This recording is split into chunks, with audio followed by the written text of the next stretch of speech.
दुकानात जाऊन दुकानदार महिलेला फ्रुटी मागत तिच्या गळ्यातील सोन्याचे दागिने हिसकवण्याचा प्रयत्न करणाऱ्याला महिलेने पकडल्यानंतर तिच्या डोळ्यात मिरचीपूड फेकत दागिने पळवून नेल्याची घटना बोलेगाव उपनगरात 1 एप्रिलला दुपारी 3च्या सुमारास घडली। याबाबत मीरा लालासाहेब पाचपुते राहणार आदेश लॉन शेजारी बोलेगाव यांनी तोफखाना पोलीस ठाण्यात फिर्याद दिली। फिर्यादियांचे बोलेगाव येथे कपड्याचे आणि इतर साहित्याचे दुकान आहे।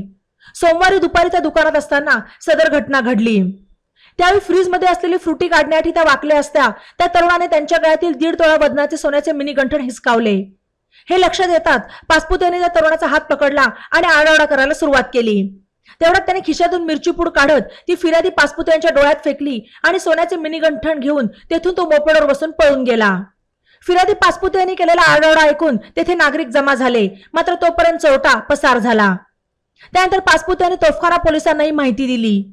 ही माहिती मिळताच नगर शहर विभागाचे पोलीस उपअधीक्षक अमोल भारती, तोफखान्याचे पोलीस निरीक्षक आनंद कोकरे यांनी पोलीस पथकासह घटनास्थळी भेट देऊन पाहणी केली। याबाबत अनोळखी चोरट्याविरुद्ध भारतीय दंडविधान कलम 392 प्रमाणे गुन्हा दाखल केला असून पुढील तपास पोलीस उपनिरीक्षक सचिन रणशेवरे करत आहेत। ई नवा मराठा यूट्यूब चॅनलला सबस्क्राइब करा आणि बेल आयकॉनवर प्रेस करा।